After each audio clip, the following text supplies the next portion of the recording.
आज इस वीडियो में हम आपको मेवाड़ के महाराणा फतेह सिंह जी के व्यक्तित्व के बारे में बताएंगे। हमें विश्वास है कि उनका व्यक्तित्व आपके लिए भी अवश्य प्रेरणादायी रहेगा। महाराणा फतेह सिंह का जन्म 16 दिसंबर 1849 को हुआ। इनके पिता शिवरती के महाराज दल सिंह थे, जो कि महाराणा संग्राम सिंह द्वितीय के चौथे पुत्र अर्जुन सिंह के वंशज थे। मेवाड़ के अंतिम महाराणाओं में सर्वाधिक प्रसिद्धि महाराणा फतेह सिंह को ही मिली थी, जिसका प्रमुख कारण उनका व्यक्तित्व था। इन महाराणा का रंग गेहुआ, कद लंबा व चेहरा प्रभावशाली था। महाराणा फतेह सिंह का रंग ढंग, आचार व्यवहार, रहन सहन आदि सब पुराने ढंग के थे। महाराणा फतेह सिंह के गुणों की ख्याति भारत में ही नहीं, इंग्लिस्तान तक फैली थी। जो भी महाराणा से एक बार भेंट करता वह इनका किरदार जीवन भर नहीं भूलता था। महाराणा फतेह सिंह तेजस्वी, कुलाभिमानी, प्रभावशाली, पराक्रमी, सहनशील, वीर, धीर, गंभीर, निडर, सदाचारी, जितेंद्रिय, मितव्ययी, कर्तव्यपरायण, परोपकारशील, धर्मनिष्ठ, शरणागत वत्सल और पुराने ढंग के आदर्श शासक थे।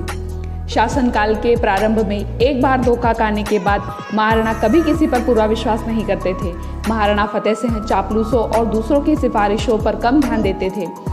इन महाराणा को बंदूक, तलवार आदि शस्त्र चलाना, घुड़सवारी, शिकार आदि कार्यों में महारत हासिल थी।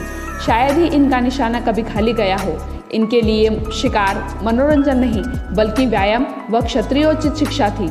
ये महाराणा केवल हिंसक जानवरों का ही शिकार करते थे, कभी भी पक्षी, हिरण आदि पर वार नहीं करते।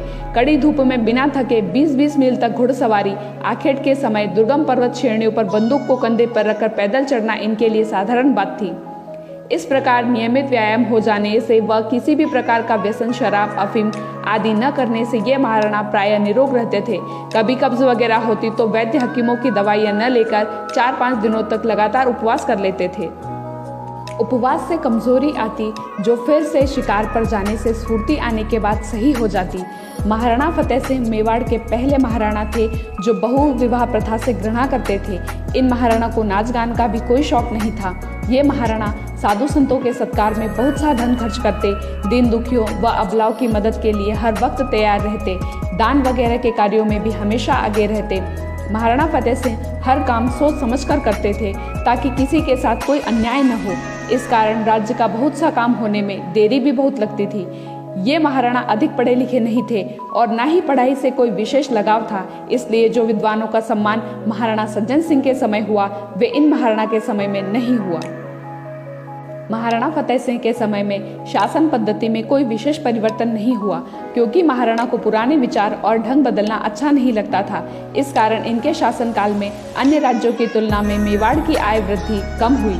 महाराणा फतेह सिंह प्रतिदिन ब्रह्म मुहूर्त में उठते थे, स्नान करते समय गंगा लहरी का पाठ सुनते, फिर ईश्वर की उपासना करते, रामायण, भागवत आदि पुराणों को सुनते। महाराणा फतेह सिंह ने जीवन भर इस दिनचर्या का पालन किया।